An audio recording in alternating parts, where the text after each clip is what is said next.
तुम्हा सर्वांचं माझ्या यूट्यूब चॅनलमध्ये पुन्हा एकदा स्वागत आहे. तर आजच्या व्हिडिओमध्ये आपण इयत्ता 6वी चा जो अभ्यासक्रम आहे तो शैक्षणिक वर्ष 2026-27 मध्ये बदललेला आहे. त्याच्यामध्ये विषय आहे गणित आणि प्रकरण क्रमांक 4 आहे आकृतिबंध. तर त्याचा जो स्वाध्याय क्रमांक 4 आहे तर तो स्वाध्याय 4 आपण या व्हिडिओमध्ये बघणार आहोत. तर ही सारणी आपल्याला पूर्ण करायची आहे, हा तक्ता आपल्याला पूर्ण करायचा आहे. ज्याच्यामध्ये पहिल्यांदा 2 ठिपके आहेत, 5 आहेत, 10 आहेत आणि 17 आहेत. तर मग त्याच्या पुढचा क्रम ओळखायचा आहे. आता तुमची जर वर्ग ही संकल्पना स्पष्ट नसेल तर मी गुणाकारात सांगतो. समजा मी 1 गुणिले 1 केलं आणि त्याच्यामध्ये 1 मिळवलं, तर 1 गुणिले 1 किती येणार आहे सांगा? 1 गुणिले 1 केल्यावर उत्तर 1च येणार. त्याच्यामध्ये पुढची 1 मिळवली तर 1 अधिक 1 उत्तर किती आलं? 2 आलं. आता मी काय करणार आहे? 2 गुणिले 2 आणि त्याच्यामध्ये 1 मिळवणार आहे. तर 2 गुणिले 2 केल्यावर उत्तर किती येणार? 4 आणि 4 मध्ये 1 मिळवल्यावर किती येणार? 5. त्यामुळे इथे 5 घेतलेला आहे. तसं आता समजा 3 गुणिले 3 केलं, तर 3 गुणिले 3 आणि त्याच्यामध्ये 1, तर ते किती येणार? 3 त्रिक 9 येणार. 9 मध्ये 1 मिळवल्यावर किती होणार? 10. त्याच्यानंतर त्याचप्रमाणे 4 गुणिले 4 केलं आणि त्या 4 गुणिले 4 मध्ये जर आपण 1 मिळवला तर 4 चौक किती येणार? 16 आणि 16 मध्ये जर 1 मिळवलं तर किती येणार आहेत? 17. त्यामुळे तुम्हाला इथं पहिला 10 दिसेल आणि मग 17. तर ही उत्तर आलेली आहेत. आता ह्याच पॅटर्न मध्ये जर मी पुढचे मिळवायचे झाले, 5 गुणिले 5 केले, तर 5 गुणिले 5 किती येणार? 25 आणि 25 मध्ये 1 मिळवला तर उत्तर किती येणार? 26. म्हणजे पुढच्या चौकटीत संख्या किती असणार आहे? 26. आणि परत 6 गुणिले 6 केले, 6 गुणिले 6 किती येणार? 36. 36 मध्ये 1 मिळवला तर किती होणार? 37. त्यामुळं आपण आकृती कशी तयार करायची आहे बघा वहीमध्ये, तर या पद्धतीने आकृती तयार करायची. ओके, पहिले 2 आहेत याच्यामध्ये, ते दाखवलेलेच आहेत. 5 पण दाखवलेले आहेत, 10, 17, त्याच्यानंतर 26. ओके, 26 दाखवताना आता इथे जरा काउंट करूया आपण.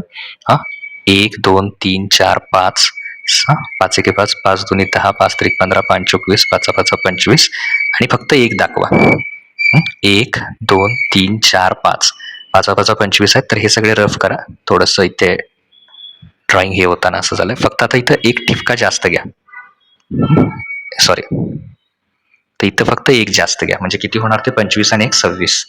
तसं आता याच्यात किती आहेत बघा. इथे जर आपण काउंट केलं तर 1 2 3 4 5 6, 6 1 6, 6 2 12, 6 3 18, 6 चौक 24, 6 35, 6 6 36 आणि 1 इथं वरती काढा किंवा इथं काढा. काढताना काय करा? हे थोडंसं रफ करूया आपण. आणि त्या पॅटर्न मध्येच दाखवायचं असेल तर ठिपका इथं दाखवा, म्हणजे 37 होणार. ओके, अशा प्रकारे पहिला या पद्धतीनं आपण काय केलं ते कम्प्लीट केलं. 37, 26 आणि 37 ही त्याची उत्तर असणार आहे. ते तुम्ही ठिपक्या वहीत अशा पद्धतीनं काय करा? काढा. आता आपण प्रश्न क्रमांक 2 बघूया. तर आता प्रश्न क्रमांक 2 बघूया. षटकोनी संख्या दाखवणाऱ्या आकृत्या खाली काढल्या आहेत, त्या तुमच्या वहीत काढा. या आकृतिबंधातील पुढील संख्या कोणती ते आकृतीच्या साह्यानं काय करायचं आहे? दाखवायचं आहे. आता इथं बघा, इथे किती ठिपके आहेत एकूण? तर इथे काय दिसतंय? 1. तर त्याची संख्या इथे खाली लिहूया, 1. आता हे जर मोजले मी, 2 2 आणि 3 5, 5 आणि 2 किती आहेत? हे 7 आहेत. त्याच्यानंतर हे आहेत 3, परत 3 आणि हे 4 7, 7 आणि हे 5 12, परत 12 आणि 4 16, 16 आणि 3 किती आहेत? हे 19. तसं हे किती आहेत? 4 आहेत. 4 नंतर पुढे हे पुढचे 5 9, 9 आणि 6 15, त्याच्यानंतर त्याच्या पुढे जे आहेत 15 आणि 7 22 आले. 22 आणि परत हे 6 आहेत 28, 28 आणि हे 5 केले की 33, 33 आणि 4 किती आहेत? 37. तर ते तुम्ही मोजू शकता, हे 37 आहे. बरं, आता ह्या संख्या कशा तयार होत गेल्यात? तर पहिल्यामध्ये 1 आहे, पहिल्याचं सोपं आहे. तर ह्या 1 मध्ये समजा मी 6 मिळवले तर दुसरी संख्या मला किती मिळते? 7 मिळते. त्याच्यानंतर ह्याच 1 मध्ये 6 आहे पहिल्यांदा, त्याच्यामध्ये जर 12 मिळवले तर बघा, एक एक वाढवत चाललोय मी 6चा पाडा. तर 12 आणि 6 18 आणि 1 19, त्यामुळे इथं संख्या किती आहे? 19. समजा 1 अधिक 6 अधिक 12 अधिक 18, साइन त्रिक किती? 18. तर 12 आणि 18 30, 30 आणि 6 36 आणि 1 37. तर आता पॅटर्न आपल्या लक्षात आला असेल. जर पुढची संख्या पाहिजे असेल तर 1 अधिक 6 अधिक 12 अधिक 18 अधिक 24. तर ह्या सगळ्यांची बेरीज किती येणार आहे? तर 24 आणि हे 6 30, 12 आणि 18 30, 30 आणि 1 31 आणि आधीचे 30 म्हणजे हे सगळे मिळून ह्या सगळ्यांची बेरीज किती येणार आहे? 61. म्हणजे आपल्याला 61 ठिपके असणारी आकृती काय करायची आहे? काढायची. तर ती वहीमध्ये कशी काढणार तुम्ही? तर वहीमध्ये तुम्ही अशा पद्धतीनं काय करू शकता? दाखवू शकता. 61 ठिपक्या ज्या दाखवायच्या आहेत तुम्हाला, तर त्या अशा पद्धतीनं तुम्ही दाखवू शकता. ओके. 4 पासून सुरुवात करा. 4, 5 असे करत हे जर सगळे मोजले तर तुम्ही हे वहीमध्ये दाखवू शकता की ह्या एकूण अशा पद्धतीनं ज्या 61 पहिल्या याच्यामध्ये इथे 4 घ्या. परत इथे 5, 6, 7, 8, 9. ओके. आणि मग कमी कमी करत या. ओके. अशा पद्धतीनं तुम्हाला काय होईल? त्याची उत्तरं मिळत जातील. प्रश्न क्रमांक 3 मध्ये आकृतिबंधाचे निरीक्षण करा आणि पुढील 3 संख्या काय करा? लिहा. तर इथे आपल्याला संख्या दिलेल्या आहेत. तर या संख्या बघून काय करायचं आपल्याला? पुढच्या ज्या 3 संख्या आहेत त्या लिहायच्या आहेत. आता इथे तुम्ही काय करायचं? व्हिडिओ पॉज करायचा आणि स्वतः विचार करायचा की पुढच्या संख्या काय असतील. खूप विचार करून जर तुम्हाला नाही सुचलं तर मग याचं उत्तर बघा. कारण या प्रश्नाचा मुख्य उद्देश आहे की तुम्ही म्हणजे विद्यार्थ्यांनी विचार करणं शिकलं पाहिजे. ओके. त्यामुळे आपली बौद्धिक क्षमता वाढते आणि समजायला आपल्याला सोपं जातं इतर गोष्टी. आता इथे काय करायचं बघा? 1चा समजा मी 3 वेळा गुणाकार केला म्हणजे घन. पण सध्या माहिती नसेल घन म्हणजे तर 3 वेळा गुणाकार आणि त्याच्यामध्ये 1 मिळवला. तर 1चा किती वेळा गुणाकार केला तरी 1च येणार आणि त्याच्यामध्ये 1 मिळवलं तर 1 अधिक 1 किती होणार? 2. आता मी 2चा 3 वेळा गुणाकार करणार आहे आणि त्याच्यामध्ये 1 मिळवणार. तर 2 गुणिले 2 किती येणार? 4. बरोबर, 4 येणार आणि 4ला 2 ने गुणलं तर 8 आणि 8 मध्ये 1 मिळवलं तर किती येणार? 9. त्यामुळे दुसरी संख्या तुम्हाला इथं 9 दिसेल. त्याच्यानंतर समजा मी 3चा 3 वेळा गुणाकार केला. 3 त्रिक 9 आणि 9 गुणिले 3 किती आले? 27. त्याच्यामध्ये जर 1 मिळवला म्हणजे 27 अधिक 1 किती होणार? 28. बरोबर. तसं समजा 4 गुणिले 4 तर इथं आपल्याला दिसेल संख्या 28. 4चा 4 वेळा गुणाकार केला.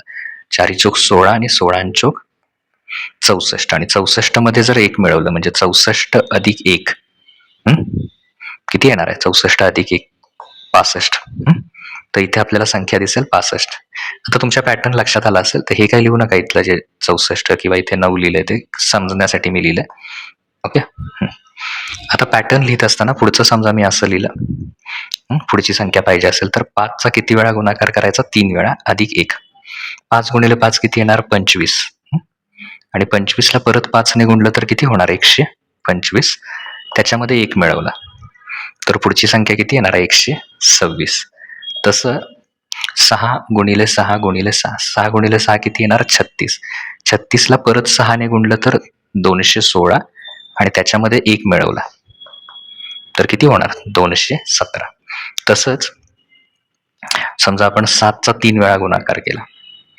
7 7 49 आणि 49ला परत त्याच्यामध्ये 49ला 7 ने गुणलं तर परत हे 7 न गुणायचं तर 343 येणार. त्याच्यामध्ये 1 मिळवले तर 344. म्हणजे उत्तरामध्ये काय लिहिणार? पुढील 3 संख्या कुठली कुठली आलेली आहेत उत्तर? 126, 217 आणि 344. 126, 217 आणि 344. ओके. याप्रमाणे. तर आता आपण प्रश्न क्रमांक 4 बघूया. पहिल्या 5 त्रिकोणी संख्या लिहा आणि त्याच्यामध्ये 10वी त्रिकोणी संख्या कोणती ते लिहायचं आहे. आता त्रिकोणी संख्या जर पाहिजे असतील तर त्याला आपण चिन्ह वापरूया T1. तर पहिली त्रिकोणी संख्या कोण येणार आहे? 1 येणार आहे. दुसरी त्रिकोणी संख्या जर असेल तर 1 मध्ये किती मिळवायचे? 2. तर 1 मध्ये 2 मिळवल्यावर किती येणार? 3. तिसरी त्रिकोणी संख्या जर पाहिजे असेल तर 1, 2 आणि परत 3 मिळवायचे म्हणजे 3 आणि 2 5 आणि 1 6. त्यानंतर 3 T4 म्हणजे चौथी त्रिकोणी संख्या जर पाहिजे असेल तर 1 अधिक 2 अधिक 3 अधिक 4. 3 आणि 4 7, 7 आणि 2 9 आणि 1 10. त्याच्यानंतर T5 पाचवी जर पाहिजे असेल तर 1 अधिक 2 अधिक 3 अधिक 4 अधिक 5 म्हणजे 15 येणार.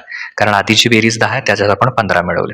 आता आपल्याला 10वी त्रिकोणी संख्या पाहिजे. तर समजा तुम्हाला डायरेक्ट कुठल्याही नंबरची त्रिकोणी संख्या पाहिजे असेल तर 10वी त्रिकोणी संख्येसाठी 10 लिहायचं पहिल्यांदा. त्याच्या पुढची संख्या घ्यायची 11 आणि त्याला 2 ने भागायचं.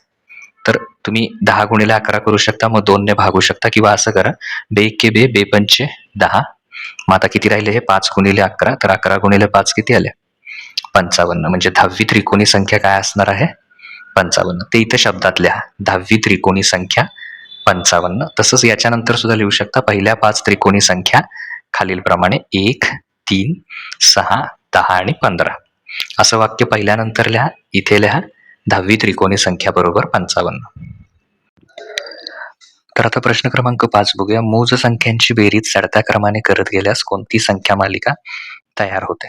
तर याच्यामध्ये इथं जर बघितलं आपण पहिल्यांदा 1 घेतली. तर 1 नंतर त्याच्यामध्ये परत कुठली घेणार? तर त्याच्या पुढची 2 घेणार. 1 अधिक 2 किती येणार? 3. परत 1 अधिक 2 अधिक 3. तर 1 आणि 2 3, 3 आणि 3 6. त्याच्यानंतर पुढे 1 अधिक 2 अधिक 3. मोज संख्या म्हणजे काय? नैसर्गिक संख्या. कुठल्या कुठल्या? 1, 2, 3, 4, 5, 6. तर इथं तसं 1, 2, 3 त्याच्या पुढची 4 म्हणजे किती झाल्या? 10. त्याच्यानंतर 1 अधिक 2 अधिक 3 अधिक 4 अधिक 5 तर किती होणार? 15. तर अशा पद्धतीनं आपण लिहू शकतो. तर पहिल्यांदा 1 येणार, दुसऱ्यांदा 3, तिसरी जी संख्या आहे ती येणार 6, नंतर 10, 15 आणि पुढच्या सगळ्या. तर यांचं नाव काय ते कंसात लिहू शकता तुम्ही त्रिकोणी संख्या. तर कुठल्या प्रकारच्या संख्या आहेत या? त्रिकोणी संख्या. ओके. आता प्रश्न क्रमांक 6 बघूया. 1 पासून सुरू होणाऱ्या विषम संख्यांची क्रमाने बेरीज करून तयार होणारी काय करायची आहे? संख्या मालिका लिहायची आहे. आता तयार होणारी संख्या मालिका लिहित असताना इथे पहिलं किती आहे? 1 आहे. तर 1चं 1च लिहिणार पहिल्यामध्ये. दुसऱ्या वेळी विषम संख्या आहेत लक्षात ठेवा. तर 1 मध्ये 1च्या पुढची विषम संख्या किती? 3 म्हणजे उत्तर किती येणार? 4. त्याच्यानंतर पुढे 1 अधिक 3 अधिक 3च्या पुढची विषम संख्या 5 म्हणजे 5 आणि 3 8 आणि 1 9. त्याच्यानंतर 1 अधिक इथे त्याच्यामध्ये 1 अधिक 3 अधिक 5 आणि त्याच्या पुढची संख्या किती येणार आहे मग? 6. तर 3 आणि 1 4. त्यानंतर 6 आणि इथे 5 नंतर इथे इथे येणार जस्ट अ मिनिट 1 3 5 5 नंतर कुठली येणार? 7 येणार.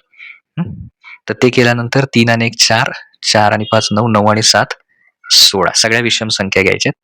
परत त्याच्यानंतर 1 अधिक 3 अधिक 5 अधिक 7 अधिक 9 तर 16 आणि 9 किती येणार? 25. तर अशा पद्धतीनं कुठली संख्या तयार होतील या सगळ्या याच्यामध्ये? तर याच्यामध्ये या सगळ्या संख्या तयार होतील. म्हणजे तयार होणाऱ्या संख्या 1 4 त्याच्यानंतर 9 16 25 त्याच्या पुढची नक्कीच किती येणार आहे? 36. ओके. अशा प्रकारे वर्ग संख्या मिळतील किंवा चौरस संख्या म्हणायचं त्यांना. आणि या चौकटीतल्या ह्या कसल्या संख्या? त्या चौरस संख्या. ओके. तर आता प्रश्न क्रमांक 7 बघूया. प्रश्न क्रमांक 7 मध्ये आपल्याला या संख्या दिलेल्या आहेत. 1 2 3 असं 50 पर्यंत आहे. त्याच्यानंतर 49 3 2 1 या सगळ्यांची बेरीज किती होईल ते सांगितलंय. तर याच्यामध्ये सगळ्यात पहिल्यांदा काय करायचं? दिलेल्या 1 ते 50 संख्या लिहून घ्यायच्या. 1 2 3 4 असं करत करत 48 49 आणि 50 म्हणजे अशा 50 संख्या लिहिल्या आपण. त्याच्यानंतर ह्या ज्या उलट संख्या आहेत तर ह्या लिहायला घ्यायच्या इथे. तर इथे मी लिहिणार आहे 49. ओके. त्याच्यानंतर इथे येणार 48. त्याच्यानंतर इथे येणार 47. इथे येणार 46. तर असं करत गेलो आपण तर इथे जी संख्या येणार आहे ती येणार आहे 2 आणि इथे येणार आहे 1. कारण 1 ते 50 संख्या आहेत. परत याच्यात 50 नाहीये. ओके. 50 एकदाच आहे. त्यामुळे बाकी सगळ्या संख्या ह्या 2 वेळा आहेत. म्हणजे 1 ते 49 फक्त 50 ही संख्या काय आहे? एकदाच आहे. मग आता यांची बेरीज करायची. आता बेरीज केल्यावर बघा इथे जस्ट अ मिनिट. तर बेरीज केल्यानंतर इथे लिहूया आपण बेरजेचे चिन्ह कारण या सगळ्यांची बेरीज करायची. तर एक एक बघूया आता. 49 आणि 1 किती येणार? 50. तसं 48 आणि 2 सुद्धा किती येणार? 50. 47 आणि 3 हे पण किती येणार? 50. 46 आणि 4 हे पण 50. 48 आणि 2 50. 49 आणि 1 50. आता इथं 50च्या खाली संख्या नाहीये. त्यामुळे 50 आणि समजा 0 आहे तर 50च येणार. तर ह्या सगळ्यांची आता काय करायची? बेरीज करायची. ओके. 3 डॉट आहेत मध्ये आणि या सगळ्यांची बेरीज. आता फक्त तुम्हाला एवढं कळलं पाहिजे की हे 50 किती वेळा लिहिलंय. तर वरचे अंक बघा इथल्या 1 ते किती आहेत हे? 50 म्हणजे हे 50 किती वेळा लिहिलेलं असणार आहे? 50 वेळा. ओके, मग 50 वेळा जर 50 ची बेरीज पाहिजे असेल, तर 50 ला कितीने गुणायचं? 50. मग आता 50 गुणिले 50 करायचं असेल तर 5 गुणिले 5 किती येणार? 25 आणि या वरच्या 2 शून्य. म्हणजे उत्तर किती येणार? 2500. हे त्याचं अचूक उत्तर येणार.